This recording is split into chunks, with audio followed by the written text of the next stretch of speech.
What does it mean to be female-led, and how are things slightly different or a lot different based on female leadership?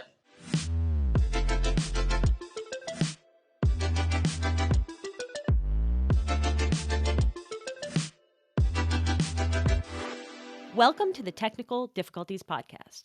I'm Liz Gerber and a design professor at Northwestern. And I'm Lauren Lynn, and I'm a student who has also worked in the design industry. Each week, we speak with women leaders in design and technology. We are so excited to welcome Erin Huizenga, the founder and CEO of Desklight.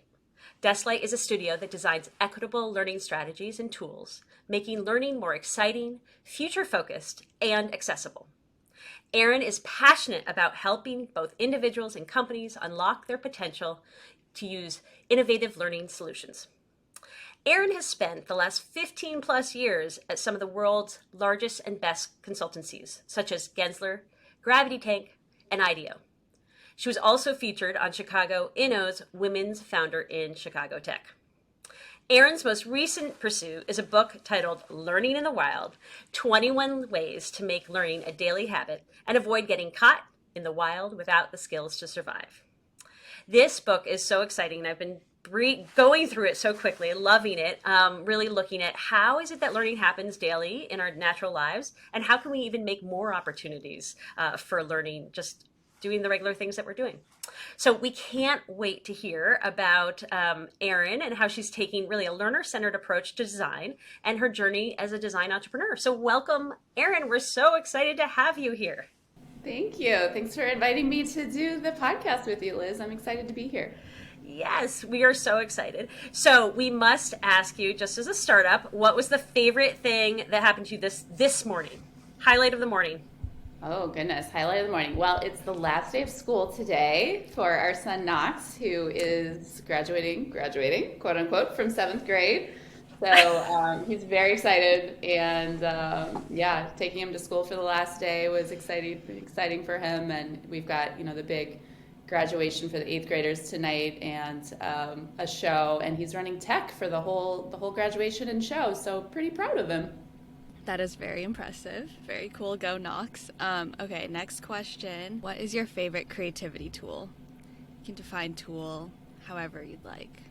Yeah. Well, Desklight is a virtual office, so we use lots of tools that help us do that kind of work really well. So my brain right away goes to Miro because we use it all the time in virtual workshops, and also we just use it to riff as an internal team. We just kind of get in there, and that's kind of our go-to, almost like we always do with Post-its offline. Now we're like, okay, pull up a Miro board and let's brainstorm this out together if we're on a Zoom call together. So lately it's been Miro for sure. And then Slack, I think, is creative too, because it gives us creative freedom to communicate in a way that we would have never been able to without something like Slack in such a nice informal way. And then Canva has surprisingly been really exciting to me, along with many of the new AI tools that are coming out almost daily right now around infographic making, and it goes on. And I was just reading some articles this morning. I'm just like, wow, this is really exciting times to see literally every day some of these new tools that are coming out. And for me, as a graphic designer by trade who went to design school, it did take me a while, to be honest, to be less resistant to some of these tools that make things so much easier and efficient as it relates to graphic design and technology and making things rather fast. But they're just getting better and better and better. And so I'm less resistant and more excited now about some of these tools that can make our work shine even brighter than it could if we were taking weeks and weeks to build something in InDesign, or back in the day, Cork, for example. Can you dive into that a bit more? I find the psychology interesting. Were you resisting because the quality wasn't as good? Or why do you, Yes. What's at the core of the resistance? Yes. You think? Yes, I was absolutely resisting because the quality wasn't as good. As a trained sort of modernist, Helvetica all the way kind of designer from design school, you get this stuff sort of beaten into you in the best possible way. Art school does that to people. And some of these initial tools that came out that really were more for, business people, I would say, and people that knew that they could potentially hire a designer or a design team or comms team. but it might not be cost efficient for them or something like that. So these tools felt bumpy to me, less refined. The typography level of premiumness was definitely not there at first. And I just had always felt like there weren't designers behind the scenes making those tools come to life so that others could use them.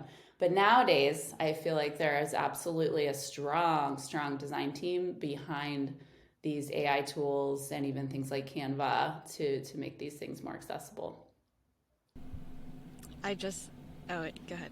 Okay, I just have to circle back to the Slack thing. I'm curious what your Desklight's most used Slack emoji is, or favorite Slack emoji. I feel like that says a lot. Oh, I love that question, Lauren. Part of our Desklight brand is use emojis, and so we use emojis in our proposals. We use them in our client communications, and because one of our brand attributes for Desklight is let's have a good time with this. Let's not take this so seriously, and we want to be the best part of people's days as it relates to client relationships, and also helping each other have great days when we work on things, even in challenging days. So I love the question about using Slack emojis because we all use them and we have a great time just thinking about what am I going to use today, and even the consistent, emoji that tells people if you're in the office or you're working from home or what your status is. I've joked with the team the last few weeks, and I just have that big the bang symbol emoji boom in there. Yeah. 100% of the time, like don't clear the status because there's so many exciting things going on right now. So that's my joke to the team, like everything's great. I'm always like exciting and lots of exclamation points right now. So that's been my favorite lately, and yeah, we move around, we move our statuses around, we move our emojis around, we use them in almost literally every communication. So we have a great time with it. So love that question. Awesome. Okay, maybe we can bring it back to design journey a little bit. And so it was a very fun tangent. I love Slack emojis. But we wanted to ask, what was your, I'm a designer moment? Did you have that all your life? Was there, one moment, or was it, in retrospect where the dots started to connect? Yeah, that's a great question. So in design school at Portfolio Center in Atlanta, I had that moment. It was a breakthrough moment where I can literally picture it in my mind. I was struggling as a young design student. I felt like I wasn't getting it. I had a very hard on me teacher. I will be thankful till the day I die for this woman, Sylvia, who was my teacher, but she was the boot camp teacher where it's like, you're gonna thrive or die in my class, basically, and I was really struggling in her class at that time because I couldn't quite get a sense for design hierarchy. I couldn't quite get my typography choices to be right in her mind. And I knew it wasn't right. I could see it, but I didn't know how to do it. I couldn't quite get to that level of refinement in my own craft and my own design at the time. And another teacher, Melissa, had shared with me a list of 10 attributes of good design. And that cracked the code a bit for me in those moments of struggle, in that, I could go through the list then and really check myself and think more diligently about how I was performing as a designer inside of these 10 things. And I practiced through that. And a few weeks later, I started to improve. It wasn't an overnight change, of course, but I started seeing and feeling the gut reaction of, I think I'm getting this now. I think I'm starting to make this better. And my choices with my, 100, 200 sketches I had to bring to a class every week, they were getting better and stronger. And my teachers were starting to respond more favorably. And my end of quarter critique was better. So that there was a quarter during the 2 years of design school, probably third or fourth quarter out of 8 quarters, that I felt like, okay, I think I'm starting to get this. And I was sitting in the dean's office, Hank Richardson, And I said, okay, the bulk of my work is improving. And he's like, you're absolutely right. It is. Keep going. And I'll never forget that moment. So if I had to pick one moment, Lauren, from all of that story, I would pick that moment with Hank, because I felt like he saw me and he knew, like, okay, you're on the right track. And he empowered me to keep going in that moment. It sounds like, Erin, I love that story of the list. It sounds like having criteria can be very motivating and inspiring. Do you happen to remember the principle that you found easiest to follow, and the one that you found more difficult to follow in good principles of design? Yeah. The thing that really helped me with typography was, this is definitely in the weeds a little bit on typography rules, but the X height rules of, lining things up with the X height, which is essentially the middle of a lowercase letter. And you look across a line and, you see some symmetry around the X height of letter forms. And then you start to think about how you can use a line of typography as art, and less about legibility and more about what are you going to do with that line of type that would be more interesting. And you can start to turn it, and you can write it, up on the left side and down on the right side. And so that X height rule was a principle written down that I didn't quite understand, because it was all kind of gut subjective intuition at that point. But seeing that helped me, and that is something that I got right away. I think another thing that I struggled with initially was the idea of warm and cool colors, so color theory, and how to mix warm and cool colors, essentially complementary colors, to provide a mood or to express. Color is something to use as an art form of expression and emotion. And that one certainly took a lot longer to kind of just to get my head around and to really express myself well through color. And now I love it. And I think if I hadn't gone through, those experiences and understood how color can magnify a message and create emotion where emotion isn't there, I wouldn't love it. I wouldn't love color as much as I do today. I love that. Also, I'm a typography nerd, or I'm always looking for new fonts to download for fun. So I totally relate to that.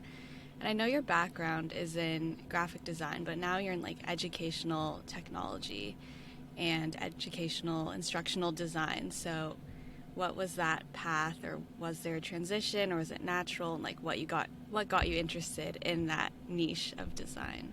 Yeah, I'll connect the dots between graphic design and what we're doing now first, and then I'll share the whole story. So what gets me out of bed every morning is creating educational experiences, learning experiences that are equitable, that are fun, that are learner-centered, and that are actually expressed well. I really feel like all learning experiences should be as great as any big brand that we've ever had the opportunity to work on. So I've worked on all kinds of big brands like P&G stuff, and, Office Max and Prudential and PNC Bank. And we spend so much time on big brands really thinking about how to express, the value proposition, a mood, a holistic experience. And so why shouldn't learning experiences be as good as any consumer experience? So that's my big drive, and that's my big why. But to kind of circle back, I started as a young graphic designer after design school, and then I got to kind of work in these innovation places. So I'll never forget when I started at IDEO as a freelancer, I got to work on all these different things and work with all kinds of different people. And so that really transitioned me into more of a design strategist and a design leader. And then I was working at Gravity Tank, and there was a Gates Foundation project that came in when I was there. And I was also teaching at Northwestern, and I taught a little while at Institute of Design. And I had started a nonprofit, which is a whole nother part of my story. And so I had this sort of entrepreneurial love for social impact and also the very beginning of the seeds of thinking around, wow, if Gravity Tank can work on a Gates Foundation project, what if we started something that could work on education and learning projects like this all the time? How cool would that be? I would want to do that all the time, you know? And so that's kind of the full circle all the way around. And so once I figured that out, that I wanted to start a business that could work on learning experiences and social impact projects all the time, I started to chip away at, what could that look like, and align with partners that would allow us to build a portfolio of stories and projects that would get us there eventually. The next question is, what is a surprising thing that you've learned in your journey so far? Something unexpected, something that you would share with young designers?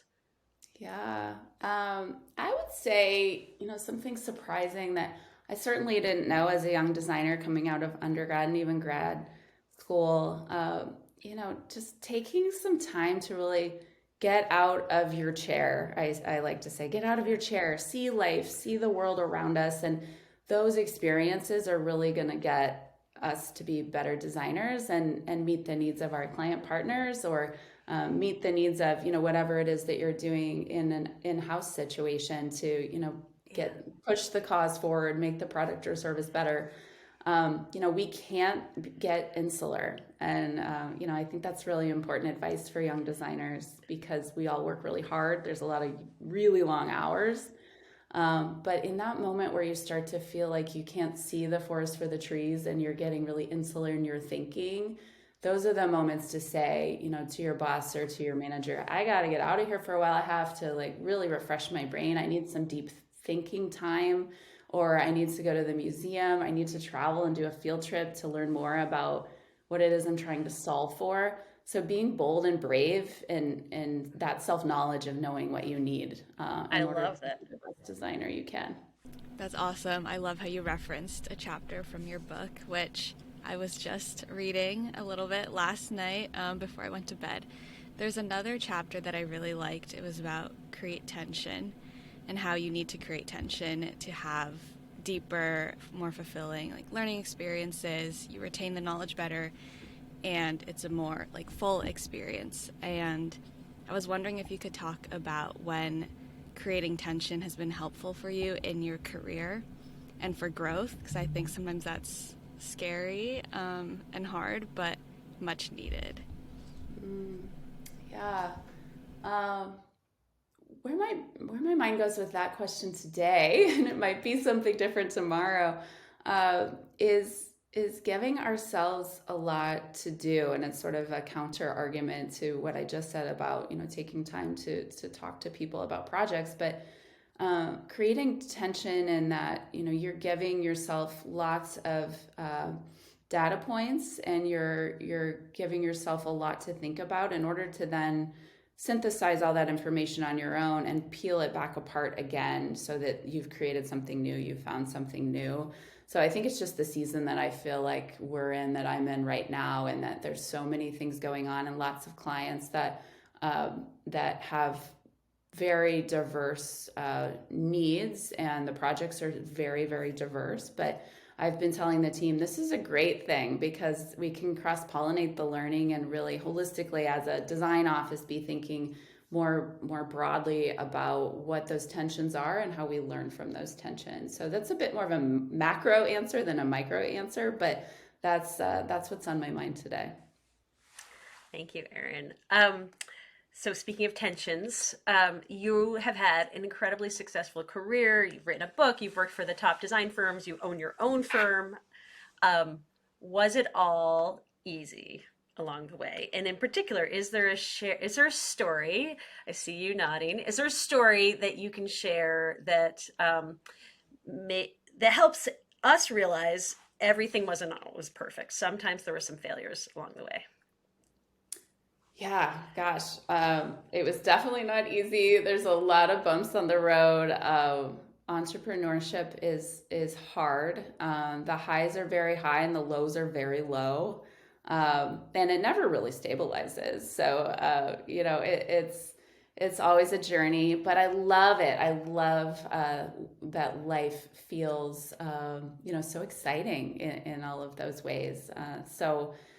Uh, I've done a lot of things that were experiments, I would say, at this point. Businesses that have been started that didn't work for a number of reasons. And so, we started Epic in 2008, a nonprofit, and had a lot of lessons learned there. And it was really successful for about a decade. And then, Till School we started, which I started. And that was an experiment with a gap year program for teaching design. And there were a lot of reasons why I think that the market wasn't quite ready. It was a tipping point thought. And, Liz, you and I could compare notes on all of this as well. And I think it was just too early, perhaps. So there's that. And then a dear friend and I started the Camaraderie a few years ago, which was a experiment in teaching design skills in all of the ways, tactical design, but mostly innovation design, to business leaders and people in different offices. And so we had lots of great instructors come in and teach with us for, I think, 5-6 different classes. And Deborah and I decided, it's something that we feel like isn't as scalable as we would want it to be. And there was a lot of work to get classes off the ground. And so there were some considerations there. And ultimately, we decided to move on from the Camaraderie. So all of that to say, that's just the entrepreneurship stories. In addition to, starting Desklight, it did take quite a long time. We've had the business for about 9-10 years now, and started it as a social impact firm, more holistically taking on projects like community development projects, healthcare, and education projects when we first started. And there were several community development projects I was working on, having been at Gensler and helping run the consulting studio there. There was some nice downstream projects that we would get because of those relationships. And but as we went through and working on that diversity of client base, the team and I would start to talk about, okay, what do we really love doing most? And again, back to the story of education projects, like what do we really love to work on? And the whole seed of starting our own business, I just always went back to wanting to work just on education and learning projects. Those were the ones that were most fruitful and exciting to me. And so slowly but surely started to carve away at how do we just work on education and learning projects? Those are the ones we need to really focus on. And I think that's one of the most challenging parts about being a business leader and a founder, is knowing how to focus. Because when we all start, you want to kind of solve all the problems and, chipping away and saying like, hey, this is what we got to focus on. This is what we need to be known for and what we want to be known for. Also, those things have to align. And being brave enough to say, yes, we're just doing this one thing initially really, really well. And so it took us a while to get there, but it's been so fruitful deciding at the end of 2019, early 2020, to rebrand to Desklight and just go 100% in on the kinds of projects that we're doing today. I love it, and I couldn't be happier with the portfolio of projects and relationships we get to work on every single day. Yeah, you have the bang emoji on. Yes. On time, yes, on your status. So I know that Desklight is a woman-owned business, and you mentioned you made the strategic choice for you to take 100% ownership. So can you tell our listeners, and I don't know much either, a little bit more about the context of that decision and then the thought process behind that choice? Yeah, being a woman-owned business has been a really neat adventure to be able to talk about being a 100% owned business versus my husband and I, who co-founded it together. We were both co-owners at the beginning, but we decided to make the strategic decision and choice to move forward with us being 100%. women-owned for a lot of reasons. Functionally, it helps with RFPs. People are more and more increasingly looking for women-owned businesses to partner with and minority-owned businesses to partner with. So it's been strategic in that way, in a tactical sense. But it's also been really rewarding to be able to kind of point to the fact that we run a woman-owned business, I run a women-owned business, and we hire a lot of women too. And so a lot of the meaning to me in starting and running a business comes from this idea of the backbone of female leadership, and really helping to create that conversation in our design industry around what does it mean to be female led, and how are things slightly different or a lot different based on female leadership. And in my own career, I've had a lot of really good experiences and bad experiences as it relates to leadership teams, working in consulting firms my whole career. And so it's really important to me to hold up the pillars of, what does balance really look like? What does space to reflect really look like? Even what can huddles do differently and function differently in terms of bringing your whole self to work, and what's inspiring you every day, every week. And, just those little but very meaningful changes, I think, have a big effect on not only our internal team dynamics and culture at Desklight, but also how our clients see us differently and how we work with them differently. So I would say our workshops even function strategically differently than a lot of the things that I had seen and been part of earlier in my career at different agencies and innovation firms. And so I bring, the 20 years of reflection and riffing in the good parts and the bad parts, and bring all of that into really wanting to make a difference in the industry by being humble, transparent, honest, fun, breaking some of those mentalities around what design leadership has to look like according to some people. Yeah. Do you have examples of what that looks like, either at, I don't know, your team huddles, or examples of like, what does it actually look like to lead with care and compassion, and also minimize burnout? Because that's like a big conversation at work right now. And I feel like not a lot of leaders think about that, but once you put that need at the center, like, how does that change the way you're able to work? Yeah, the minimizing burnout part, I think it's a grand experiment, right? But we've had a lot of open and honest conversations at Desklight about that.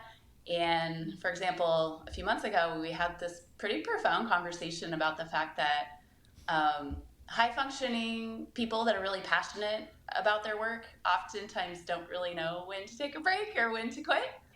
Yes. Or like if you're in a creative agency or like creative job, you're like, well, I get to be creative all the time. Yeah. So it's like, well, work is like fun, but then work is also still work at the end of the day. Right. So it's good to be in that place where you don't feel like work is work. And that's the dream, right? Like we get to a place where we can do work that we feel like matters, and it's full of our own purpose, and we don't get tired from it. That's when you know you are doing the right thing. But yet we all need breaks. Humans need breaks. And we even talk about the idea that, our brains function better as muscles do. If we take breaks in between things, we'll come back stronger.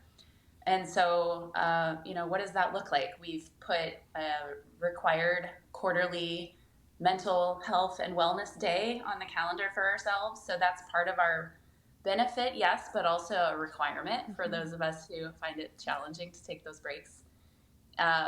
Unlimited vacation time, which I know a lot of people have experimented with, either well or not so well, depending on the company culture that's getting introduced into. But we have unlimited vacation time, and we're just very accountable and honest about what we need from each other. In addition to that vacation time and mental health and wellness time, we just say, like, look, I'm really feeling burned out today, or I'm really at my end today and I'm tired, so I'm going to take the rest of the day and come back in the morning and finish this. And so I think the beginning of it is honesty and transparency, and I think the second part is putting some good systems in place to be able to minimize burnout. And I think the third thing is being part of a culture that respects and honors the fact that we have long careers with lots of different desires, each individual person, and having those conversations, quarterly about where are you going, what are you interested in learning next, and how can I support that? And, in my previous experiences as a consultant, there's been a lot of firms that, to sort of force fit a person into a role, whether they like it or not. And I've always tried to think about it differently around, okay, is this person really enjoying this role? And if they're not, how can we shift things around so that they're enjoying that role more, or shifting into a role that they will enjoy more? And then how do we fill in that gap after that? And I think that has a lot to do with minimizing burnout too, so people feel ultimately happy with what they're doing every day. One last question to end on, all around advice, a little like mentor moment. So you're a designer and a founder, entrepreneur. Do you have any advice for young designers who might want to start their own studio one day, or have the courage to carve their own path rather than just going to like the studio or consultancy route? So many things. Yeah, I'd say if you see an opportunity to fill that's not being filled, then there's something there to explore. And it always has to come from a need, not just a passion that we personally have, but it has to come from the outside audience's need. So I think that's true for products, of course, but it's also true for service-based businesses, solving a problem for people holistically. So always documenting, journaling is really good to just continue to get those thoughts out there. Entrepreneurship journaling is really great, where you talk to yourself about the needs that you see out there in the world and how you want to solve those. And then you can continue to check yourself month by month by month to say, am I still really interested in this? Is this something I want to dedicate pretty much all of my time to professionally for a while? So I would say, journaling, giving yourself a few months to really test it out and make sure it wasn't just a whim of a week of interest, right? Just really the dedication and the passion and the spirit for it is important. And then getting a great set of mentors, informal and formal. There's lots of different definitions of what a great mentor-mentee relationship looks like. I would say anybody who has interest in what you're doing, and also somebody that you feel like you can learn from. So sometimes mentor relationships are literally just a coffee for 45 minutes, maybe 2 hours if the conversation is really fruitful. And that's it. And that's okay. It doesn't have to be a long 8-week, 6-month relationship. Sometimes people are really interested in your ideas, but they really only have, a little bit of time to spend with you. But that's okay. And that doesn't make it any less valuable.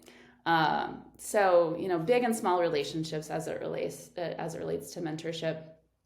And also thinking about, if you do make the leap and start the business, thinking about, what else might you do to scaffold that experience? Is very tactical, right? Like, how are you going to make ends meet? How are you going to make sure that you have enough to pay the bills and to support yourself and maybe a family?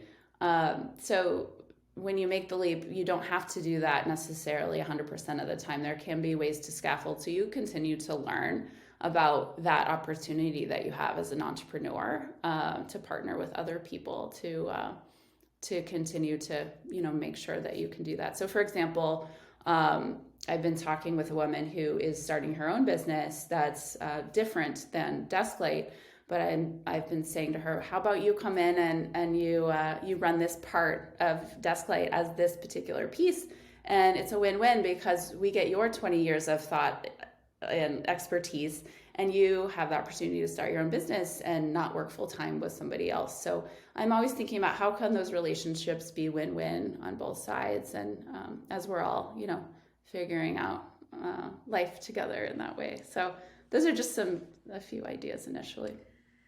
Erin, thank you so much for your time. That was Erin, and you can find out more about her work in the show notes. And you can learn more about this show by going to technicaldifficultiespodcast.com. Drop us a note at technicaldifficultiesteam@gmail.com or leave us a review on your favorite podcast app. It really helps people discover the show. We're especially curious to know what stories and insights resonated. This show is produced by Lauren Lynn and Liz Gerber and made possible by the Center for Human-Computer Interaction and Design at Northwestern. Thank you so much for listening.